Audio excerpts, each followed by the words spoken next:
Do we have places? Okay. Do you need me to page them? Okay, thank you. All right, and checking in with the conductor. You all set? Have a good show, Maestra. Three places? All right. Let's do this. Have a good show, everyone. Stand by house to half and house out. House to half. Go. Lights 2 and house out. Go.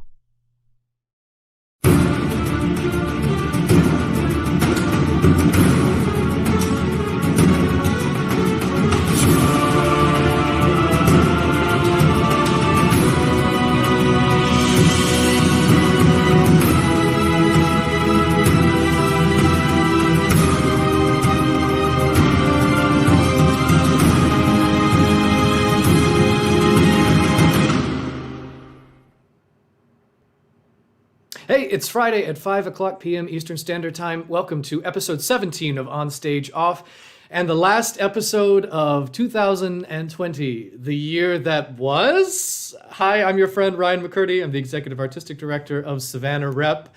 It feels odd to be doing the last show of 2020 because it has simultaneously been the year that went by so fast and the year that has not stopped. So I have saved, I don't want to say the best for last because obviously the show's not going anywhere. We'll be back in 2021. But today is an interview that I have been looking forward to for the longest time. This is a person that I have been hearing about for years and years and years. First as whispers, and then as rumors, and then as stories, and then as articles, and now as a force of nature in the city. And we'll be with Jayme in just a second. Now, I want to tell you very quickly that Christmas Carol, our partnership with the incredible production that is going on right now, has been going very well, and we're having an incredible response to it. The powers that be at the producing agency have sent us this graphic and this discount code that for a very short time, you can get 40% off your tickets. I'm going to show this here. Christmas Carol. Save 40%, use the code CAROL30, and you can go to savannarep.org to find our special link.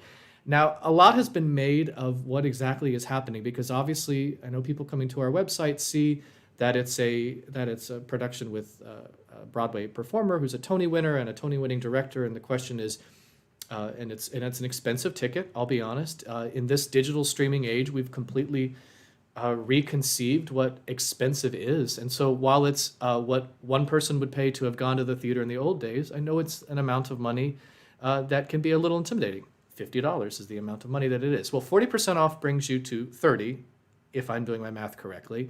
And Savannah Repertory gets a large portion of that. The way they've designed this, and I think it was a brilliant concept, was that all sales happening within the zip codes of partnering theaters, of which there are 56 theaters, I believe, in almost all 50 states. Sales happening from within the zip codes of those producing theaters or through their websites, they get a large portion of back to go directly into supporting their own organization and their own work.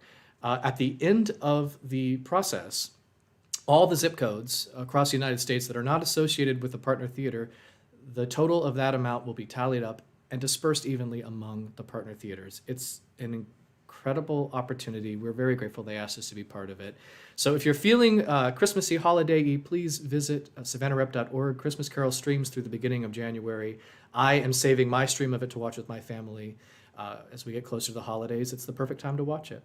Okay, enough of that, because I had to move on from the business at hand to talk to the fun at hand, which is today's interview. Now, always a reminder that if you're watching on Facebook or YouTube, you can comment directly into the stream, and I will see it pop up in the comments section, and I will often bring those comments right into the mix. So if you have questions for our guest, or for me, or for both of us, please feel free to ask those.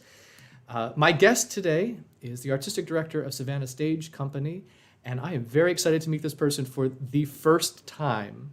Please welcome to the show, Jayme Tinti. Hi. Hello. Hello. How are you? Good. That was like such a good intro. I was like, oh my gosh. I was like, I better show up. You're here. You showed up. You have shown up. You've got a great background. Thank you. This is my office at my house.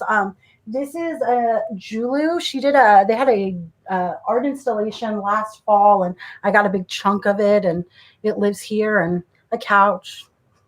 It's great. It's got that cool. I've been complimenting people's backdrops over the course of our previous 16 episodes, and it's like if you can. Jinhee Susie Rand had a similarly beautiful one where there were a lot of adjacent perpendicular lines, and it makes this cool sort of geometrical feel. Yeah. You look like where you are, and I felt this way with Jinhee too. You look like where you are is comfortable. Number one. A denim couch says comfortable.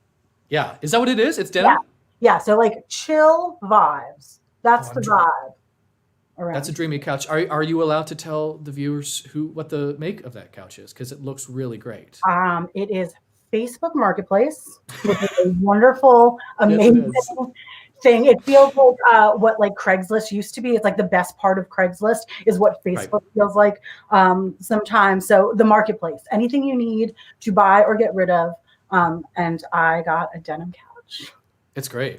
I want to point out, we've already had a comment. Carlos is watching from Brazil. Whoa, international. And this is a representation of his face. Okay. And I can say, having heard him sing on a frequent basis, Carlos can sing. So it looks like it. Yeah. He's got the hand, and he's got that position which says, hold on, I'm in the middle of a riff and I'll be done in a second. It's that sort of a I got this. Yeah. He's got it. Jayme. Exciting. So excited to meet you.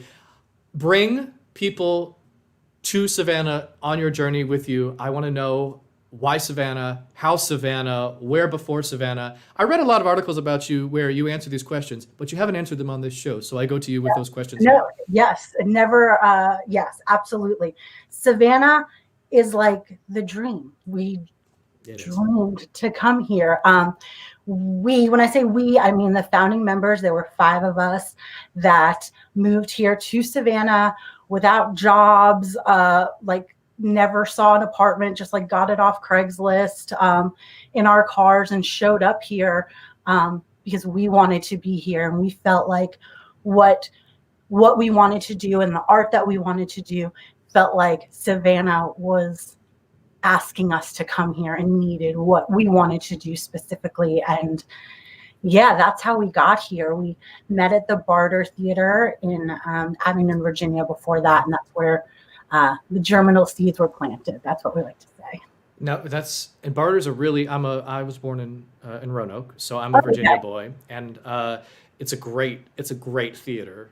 And all 5, did you say 5? 5 was the initial. 5 is the initial, yeah, and 4 of us were from Barter. Okay, and the 5th, how did the 5th get connected? He was from the hometown of 2 of the founders, so they're brothers, Wesley and Brian Pridgeon, and the 5th guy was their like childhood friend that they did youth theater with growing up, and he graduated college at the same time as Wesley. So we were like, hey, do you want to get in your car and go to this place you've never been? And he's like, yeah, let's do it. And we're like, okay. I feel like it's similar to how a really good grunge band gets started. That there's always there's like 2 family members, and then the best friend from childhood, and then the person that they worked with, and then you have this, and then you are just connected. Then you're ready to go. Yeah. Do you remember? Is this? And it's okay if you don't. Who was the first of the 5? Who knew of Savannah? Who was first acquainted with the concept of it being Savannah? We had originally thought Atlanta. So we had been working at Barter for a really long time. And the coolest, most like amazing thing about Barter is that it's year round. So we were having contracts from January through December. Sometimes you didn't even go home for Christmas because you had shows after Christmas. So it's full time, 7 days a week, all the time. So we were ready to come on and like figure out our own thing. And we initially thought Atlanta, and we went there for New Year's Eve, the year that our contracts were ending. Right. And like, it was a lot, and it was a lot of hustle and bustle. And I was just like, golly, I don't know if I could do that hustle and bustle. It was, It just didn't feel comfy. And then I was like, you know what? One time I went to Savannah on a vacation. Have you guys ever heard of Tybee Island? And we're like, I don't know. And we found the Black Box over on Henry Street. That was something, when we found that, all of a sudden everything became possible for us. And we're like, wait a second, you can like rent this? Yeah, this is possible now. So yeah, it was very like, someplace that's close to Atlanta. Yeah, it's that weird trickle down is almost the right word, because it is sort of, so many people are first exposed to Savannah by coming to Atlanta, and then someone tells them, if you take two roads for 4 hours, there's like magic. It's like it's like the pot of gold at the end of the rainbow. Completely agreed.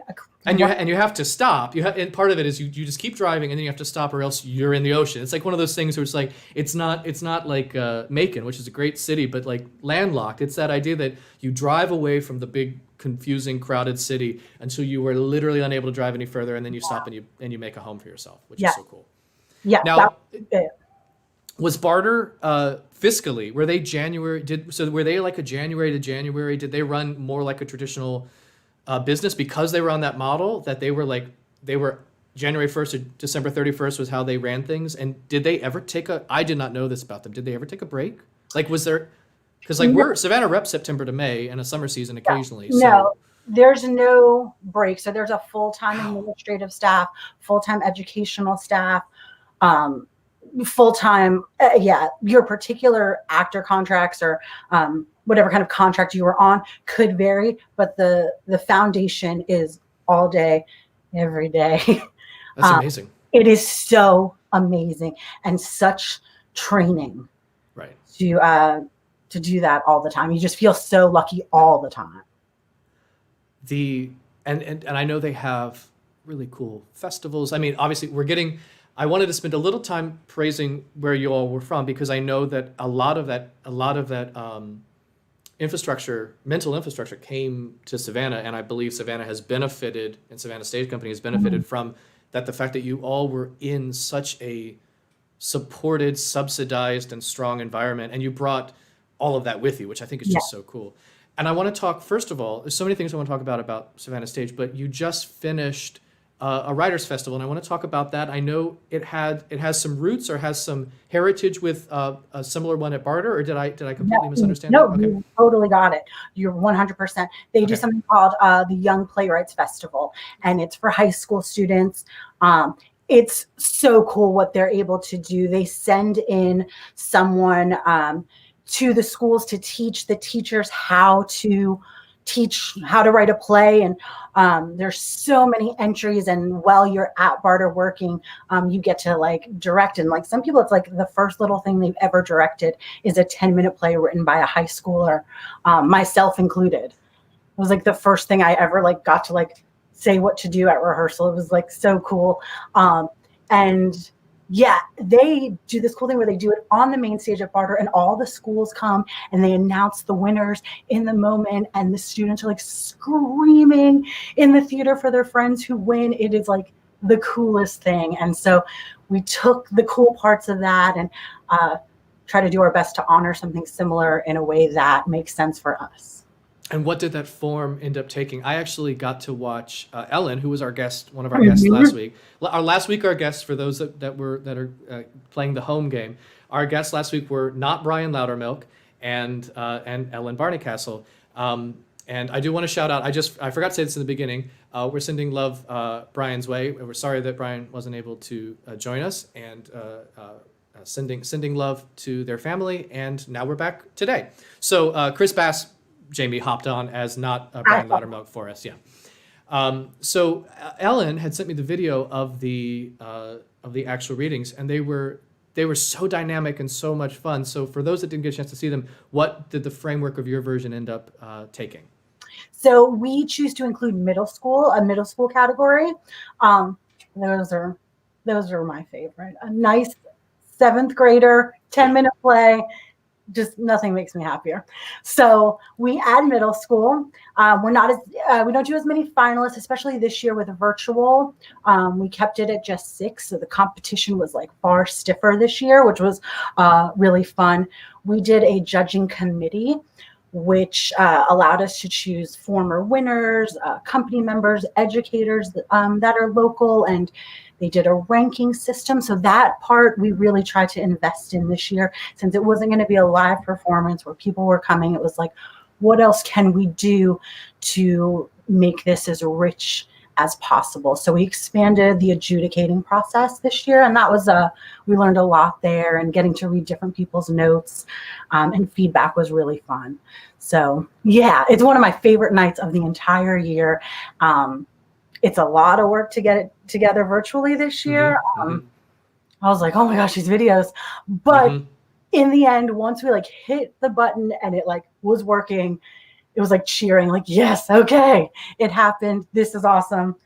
So yeah, I think we did what we could this year. I think I have felt that way when the couple of times this year that a Zoom thing has, or like our season opener with Alice and Bobby, like when the technology has gone correctly, there's this great like feeling of relief. And it's like, I know how to put on a show. So like when a stage show goes right, I'm like, that went well in the way that every stage show can go well. But when these Zooms go right, it's like this strange extra feeling of elation, because they can just go haywire at any moment. Yes. I'm not equipped for this. No, I'm not. I was a like nervous wreck all week, and I actually had a stress dream. I live with McKenna, one of our company members. She's watching me from across the house. I can feel her love. I like woke up one morning, like the week we were editing it, and I was like, I had a nightmare about the thing. I was like, I can't do this video stuff. So we learned a lot. But once it was up, and then to like see the kids and their parents commenting as it was going live, and the teachers, it was really great. I love it. I feel like I don't know if you're familiar with the 52nd Street project in No, I'm New not. York. They have it's similar to what I think Barter does and what you have adapted to create for Savannah Stage. It's this, just talking for a minute about the exceptional work that working with children brings out. And 52nd Street specifically, they have the kids write to be performed entirely by professionals, by adults, which is what I was thinking while I was watching your stream from last week, is that, watching these incredible actors give this absolute focus and intensity and training to someone who's maybe never written before, or who writes all the time but has never been validated in that way. Like watching, because it's one thing to watch peers, like kids read their own peers' work and that sort of support system, but watching your team go through it was just very inspiring. And it reminded me that, like you were saying earlier, you found at Barter that when you had the power to direct in that environment, that was a spark that was lit for you. Mm-hmm. And I have been reminded every time I've read children's work for children that it always makes me feel like a better actor for a minute. So it's like on both sides of the screen, it feels really good for everybody. I'm glad that Savannah Stage is pursuing that. I think the arts and education crossover in Savannah is really, in so many ways, the key to the continuation of the arts in the city. And I was really inspired watching your video last week, which isn't a question more than it is just a compliment. Well, thank you. For us, what we like to say in those rehearsals is treat it like Shakespeare. Yeah. Treat the words like Shakespeare. Because if you go ahead and label them or devalue them in any way because a 12-year-old wrote this, that doesn't serve this process, a playwriting process at all. So yeah, and so we work on that. That's what the language we like to use, is to elevate these words and treat them like you would Shakespeare. I love it.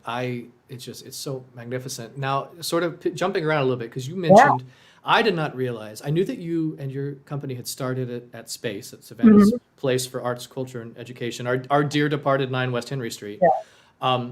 I knew you'd started there. I did not know that it felt like a bolt from the blue when you discovered that it was a place you could inhabit as a rental. I don't think a lot of people know. I mean, the new building is a whole different can of worms, but like the original building, a lot of people don't know that the city of Savannah had that for so many years. It was a rentable professional theater with up-to-date technology. And I mean, I don't think I'm lying to say it went for a song. I mean, it was outrageously cheap. I'm sorry, I'll let you go because I could ramble about space all day. You have a thought on that? I do have a thought. I think by the time that we had gotten there, for where we were, it was that spark, and it was literally the gas in the tank to get us here. And we did use it, and we announced our first season there. It had started feeling more and more less accessible to us in terms of where we were financially. But if it was not for that space, I mean, we would not exist at all. I think I'm realizing this is, and if politically, if you want to stay out of this, that's fine. I'm realizing this is becoming an open letter to the city to remind them of how valuable that was when we had it at that level of accessibility.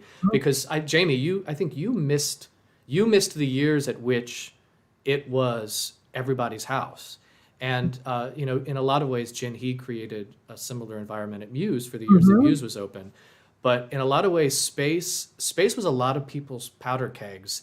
And I think people in the city would do well to remember that for a while, the city really took care of its artists in that way with that level of accessibility. I remember I worked with 6 different companies that did things there, and it felt like such a great home base. I'm glad that it was y'all's spark because obviously what you have now built is so big and has its own infrastructure and its own feel. But that's what the value of these departments of cultural affairs really have, is it gets you past the opening gunshot. Yeah. For us, it's like we just had to do one play, right, one time, and then that was all we needed to get that wheel going. And I trusted that, like, if I could just get the wheel going, maybe we'll learn a few things on the way with the wheel that we could keep the wheel going. But it was that, bam. I remember looking at it. I can see it in my mind right now. So yeah, that place was great. It was. I remember the first time I walked in there. It felt like a possibility in a way that a lot of venues don't. To me, like I can walk into a venue and immediately start to map out how many seats we can sell and this and this and this. But when I walked into space, it felt like an actual canvas, which it doesn't happen to me a lot. And 3/4, which is so cool. Oh yeah. So there was already a story being told, and there were already parameters that just got my imagination working even more. So yeah, thankful for them. Always remember. And then you were neighbors of Rep's, or where Rep is now. You were neighbors of ours in West Savannah for a moment. Yeah. So we had left space. You talked about like us missing that time, right. And that's so correct. We did. So we moved on from there. We were operating out of the 3rd floor of like a downtown bar and restaurant, which was which one? It was Ampersand at the time. It's Fat Radish now. Oh wow. I'm learning something new every day. Okay, great. I had no idea you were there. Great. Yeah, so for like a year and a half, maybe even 2 years, we operated and did our shows out of that 3rd floor. It's like attic, exposed brick and beams and hardwood floors. And that was kind of the dream. We were like in heaven there for a little while. It was not without its struggles for sure, but don't get me wrong. I'm romanticizing now, but like, in the middle of the summer, like climbing the stairs, it's like, oh my God. It's okay. I have a whole half a decade of my life I've romanticized to avoid confronting it. So yeah. Exactly. That's a strong technique of mine.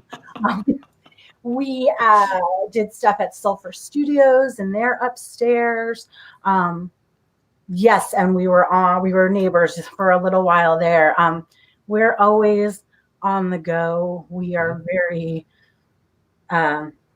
we're Rolling Stones. We go where we can. We'll be at a brewery for Disney, and then who knows where we'll be the next time. Well, I think you've done such a beautiful job of, I think there's 2 ways I feel that companies can be nomadic, and one of them is with this, which is not what you all are.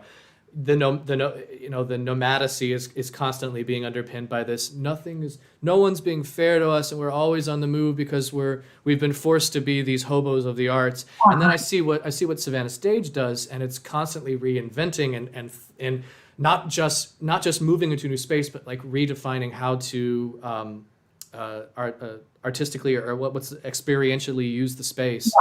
And I feel like that's such a cool way to be a company that is known for changing its location. You're not blaming. It's like you're not wearing it on your sleeve that you're blaming anyone for having to move all the time. You're saying, what are the next challenges / what are the next goals I can find in a new space? How did that lead you to where you currently are? And I do want to kind of talk for just a minute about the time frame of you finding your new digs and COVID setting in, and what was that moment like for you as the artistic director of realizing we were going to be off for a little while? Yeah. So in terms of, we've had some scares in terms of that lifestyle of not knowing where the next play is going to happen. Okay. And what we like to do is let it it definitely informs the play. So, okay, we're in this room. Okay, it's a long, let's go alley. That informs everything about the play. So that becomes an additional challenge. It's also fun for actors who maybe haven't worked that way. Mm-hmm. Someone is always learning something new about working in a space like this. So we definitely accept the challenge as part of growth for, individual artists that are working that way. Directors, it's like, oh my gosh, this is so hard, like to direct a play like this. Right. So that has a big part in, I think, who we are aesthetically and the way that our work is experienced. You will come to a play and sit there and you will watch these people mm-hmm. sweat and live and see everything about them, and you are 2 feet away from them and you experience and that is because of not having our own space. That is because we have to be in the back room of a brewery mm-hmm. to do a play. So I find myself thankful for it often, but we have had some close calls. A few summers ago, we were doing Violet. We were already in rehearsal. These people were coming 4 or 5 days a week to rehearsal, learning this play. And I didn't know where it was going to happen. We got it together. And I believe it won some awards. And it was obviously, like, not only did it come together, it was very, very well appreciated. Yes. Yes. We were very happy with it, but there were definitely some sleepless nights when you don't know where the play is going to happen. Right. When COVID hit, we were about to, so for me, COVID started on March 13th. I don't know about y'all. You can have your own start date. You too? Okay. March 13th. Yes. Okay, great. We're on the same page with that. Go down. Mm-hmm. I played a gig the evening of March 12th at the Bitter End, and then we got a tweet at 8 a.m. the next morning that the Bitter End would not be reopening. Yes. Okay, great. That was it. Yeah. So on Friday, March 13th, the day of COVID, mm-hmm. That next Monday, we were going out on our first regional tour.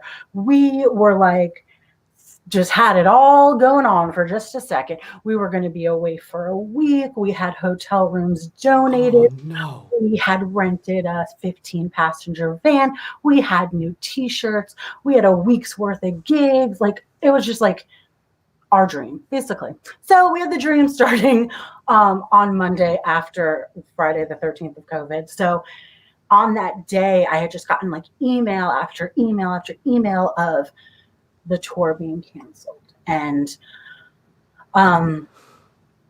also starting that Monday was improv camp, mm-hmm. spring break camp or whatever. It was just, it was a tough day. And at that point, like, honestly, I was like, okay, I was mm-hmm. okay. Because we have the luxury to say that we don't have to pay rent somewhere every month. So the thing that was like, oh my gosh, we don't have the space, all of a sudden became this relief and gave us the opportunity to hit pause without worrying about people's livelihoods. And the way that Savannah Stage Company operates in terms of payment, everyone that does anything with us, working on a show in any way, is paid, and we pay percentage based. So whatever we get, we bust it up between everybody on their particular percentages based on their jobs. But when we're not doing a show, people don't have to be paid. We pay for our storage unit. down on the south side, and like that's it. So for us, we were able to hold up, wait a minute, it's okay, let's be humans, let's experience this, let's worry about ourselves. Savannah Stage Company will always be here. Let's decompress. We had just come off of Beauty and the Beast, and we had an announcement, and we had just done a week's worth of touring of Charlotte's Web. Like, we were busy, we were going, and for us it was okay to take a chill pill and be able to sit back, worry about ourselves, and then decide how we want to move forward. And so then we started doing cool things and being able to come back how we wanted to, in the way that felt right to us without, killing ourselves, because sometimes it feels that way. Yeah. It's that taking that moment to actually think about how you feel in the situation before you think about the company is sometimes the only thing that makes the right decisions happen for the company. Yeah. Yeah. And if we're, if we're being go, and oh my gosh, we're doing all this stuff, then like, if we're not good, then that stuff can't be good. Right. That is only a reflection of how we are doing. And in a global pandemic crisis, if we don't have to get back to this, then don't. And there are some situations where people did have to get back to it. And I feel grateful that we've been able to not have to do that. So yeah, that's kind of where we are, where we were. We've started doing stuff since then that we're really excited about, but that's what it was like. Moment one, it was like, all right, let's chill. Yeah. Now, how many, obviously starting with 5, how many would you say, because I was on the website kind of and looking at the really great way that you've laid out your company members every year and these like this great, just a great, beautiful cross-section of some of Savannah's finest in all of those years. Yeah. What would you say is the current sort of core operations team of the company? So there's the 3 of us. Right now it is me, Lexi, and Wesley, and we are the core admin, decision makers, board members. They're in on this, so that's when I say we, I ultimately mean at the core decision making process, the 3 of us. Then there's all of these wonderful people who are in a very core, very close radius to that. And then from there, we've got company members that come and go, and hey, we'll see you next summer, or hey, I'm popping in for this lab, and oh my God, I love you so much. You wore that T-shirt that the other day I saw you. Look cute. So it varies. Also, when you're doing a particular show, that cast and crew in the moment feels very much like the core. So it definitely fluctuates. But if you like in watching the Young Writers Night, there were like 19 people in that. And all of those people are different degrees of core, inner circle, warmth, and hey, how you doing, love? Great, come on. It feels like you've done a really brilliant job of, because when I watched the Young Writers Night, everybody looked unified to the purpose. Everyone looked like they were equally representing Savannah Stage Company. Is there a particular, as a leader, is there a dynamic that you use to give people similar feelings of ownership in that way, or is that just because you've picked the right people? Can you talk to that a little bit about how you've created what looks like such a unified, large group of people that is your team? Yeah, one, T-shirts. T-shirts. Okay, there you go. T-shirts make a huge difference. Do you mean that when people that the T-shirts make it look like a unified group, or that when people put them on, they feel a certain way? Yes. Both. Okay. Yeah, both. But to be able to put on the schedule in the group, like your call time is this, please wear your SSC shirt. And if we show up to the box office, you're a box office worker that day, or if you're helping to set up the stage at Forsyth Park for a free performance, that we are in our army of red logo Savannah Stage Company, and there's like 5 or 6 different generations of T-shirts. So you'll see somebody show up with like a crusty baby blue like 2014, like, oh my gosh, I can't believe you still have that shirt. And then like the newer people are in there, like their crisp black sleeve, like first time doing a Savannah Stage Company thing. T-shirts, to costumes, they matter.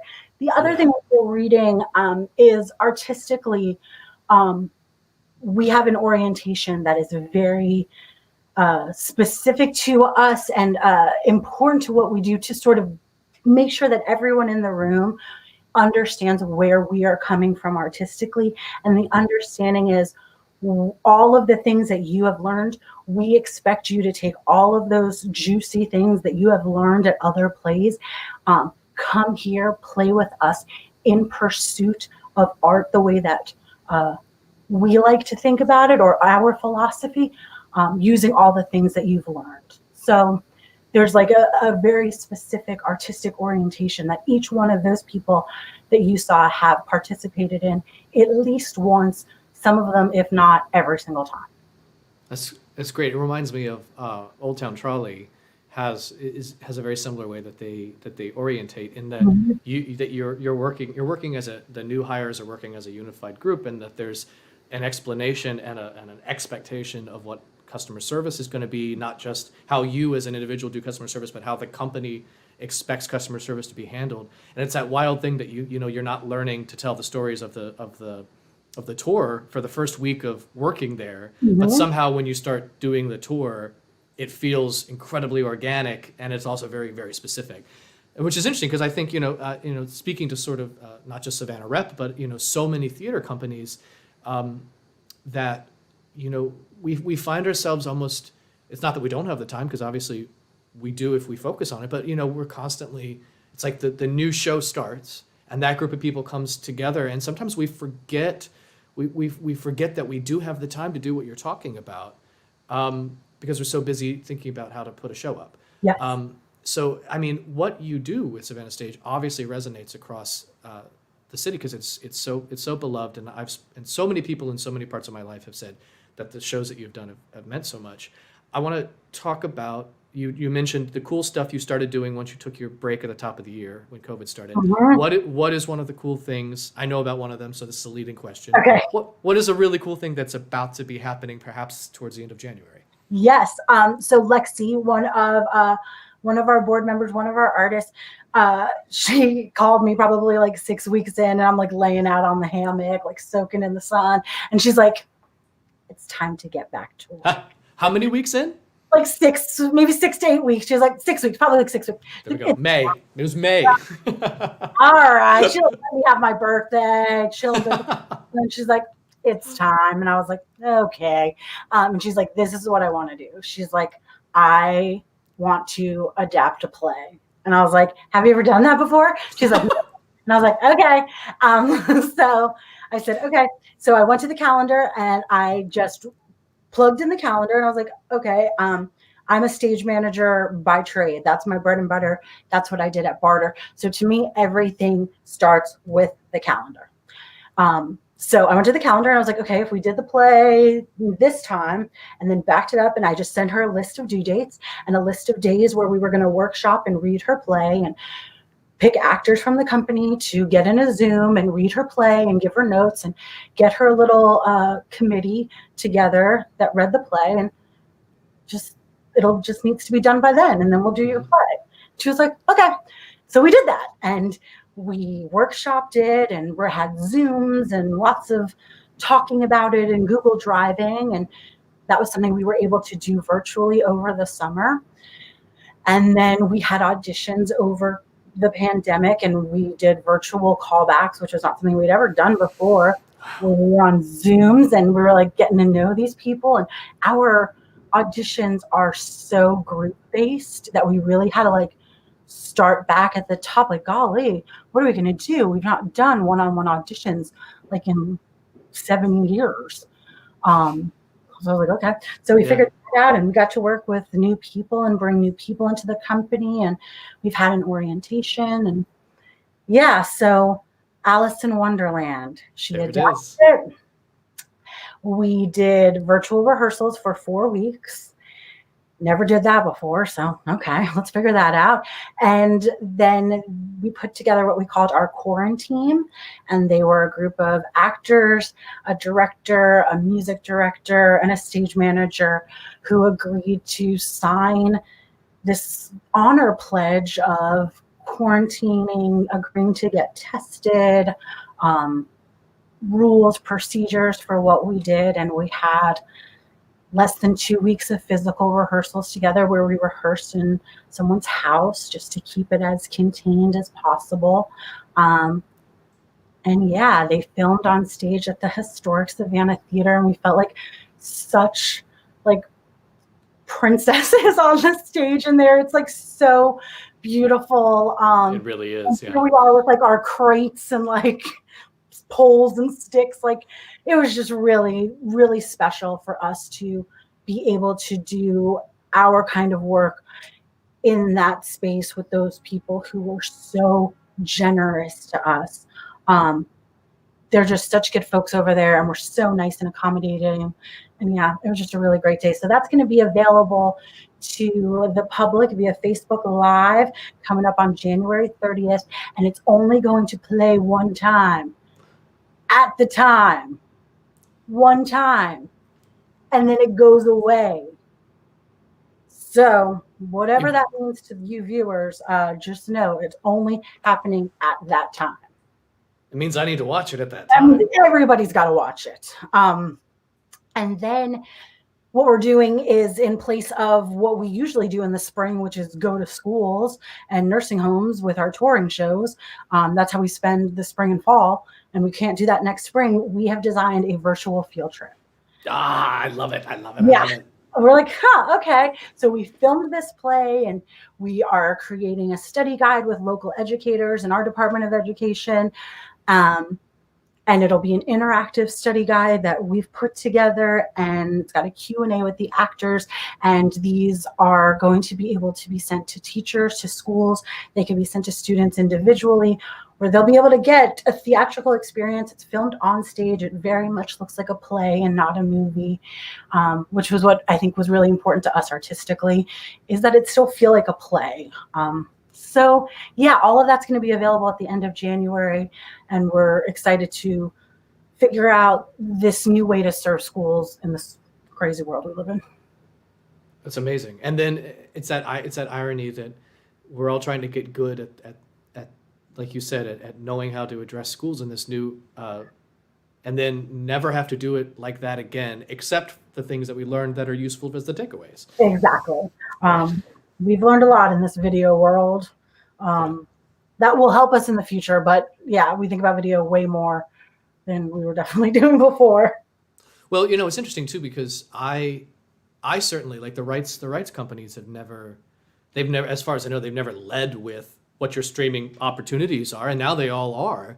And I remember I had this weird conversation with someone in May where I was, like, well, we need, when we come back, we've got to reach more people. We've got to reach more people. And they said, what if you streamed the stage show? And I went and I was like, and I asked Jen, and Jen's like, well, Dramatist is offering the streaming rights and on top of your live rights, and so is MTI. So it's interesting that the companies, when they all got on the ball about figuring out how they were going to offer this, that makes us so happy about the future, because now we're going to invest in those cameras, and all of our shows are going to go out, and that's how we expand our audience. We can't make our theater any bigger, but we can make our reach bigger. Absolutely. And it's just so strange that it had not occurred to me. I like to think that I'm always trying to figure out the next thing to do. And when I was like, bigger audience, expand the audience, how do we do that? It never occurred to me to put the show on video and put it in people's living rooms. I don't know why it never occurred to me, but now it has. So. It has. And just having to figure out what that means. I think you said it with the rights. That was a big part of doing Alice in Wonderland. I was like, at that time when she was dreaming of it in May, those companies weren't there yet. They were scrambling still. Yeah. They didn't know what was happening. So I feel like it's going to end up being pretty tertiary, that it's going to have been the scramble where everything you got that you figured out how to do was on a case by case. And then it's what we're in right now, where it's like everybody doubling down. And then the third version, some point next year when we all have our vaccines, is going to be what the residual versions are, which is companies like Rep that's wanting to integrate it into the return instead of rely on it or scramble for it. And I'm excited to see what it is. Yeah. Well, I've been scrolling the website for quite a while.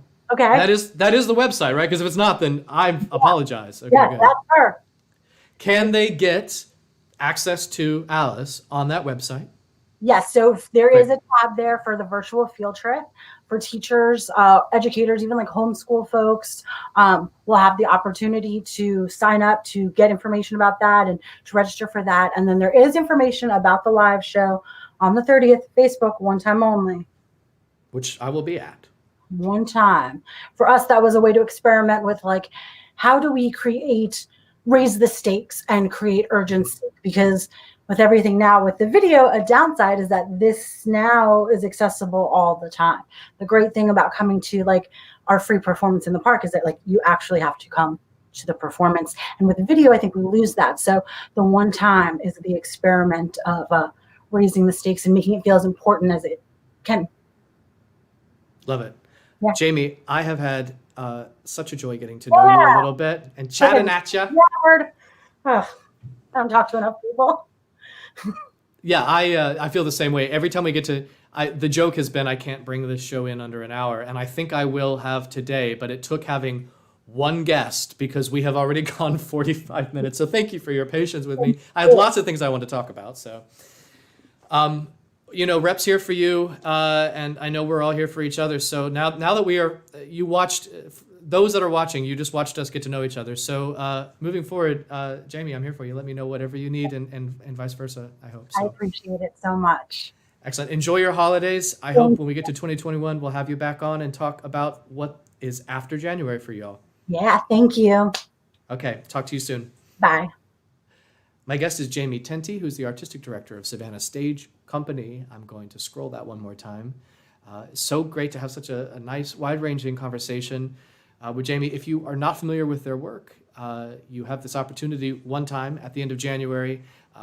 These virtual field trips then happen, and whatever their next act will be after that is going to be exceptional. So we're so grateful to have Jayme on.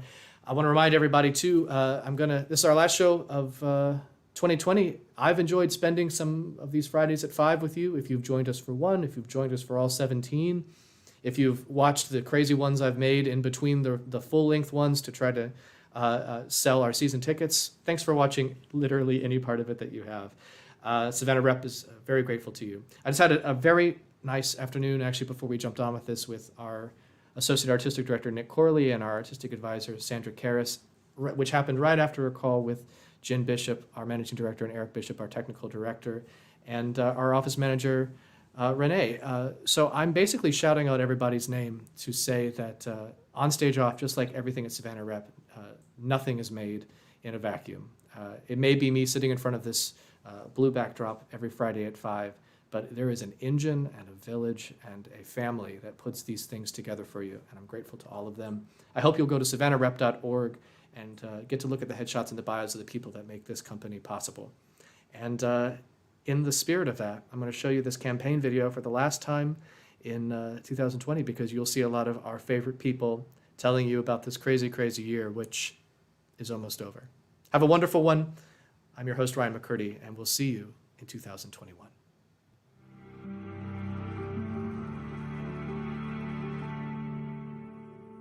These are unparalleled times.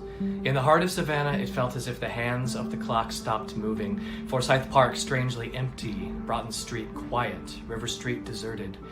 And we wondered, what happens next? Nationwide, every performing artist, director, designer, stage manager, and crew member have been left without the opportunity to pursue their passion for live theater. But it is also a unique moment to combat our fear of the unknown with renewed diligence for hard work and for those we love. We must take care of each other to see this through together. Savannah Repertory Theater has produced 3 years of ambitious, imaginative, professional theater for Savannah. And our family grows larger with every production. Savannah Rep is proud to help define excellence in Savannah's ever-growing list of artistic venues. Live theater isn't going anywhere. It survives everything and becomes a record of our history.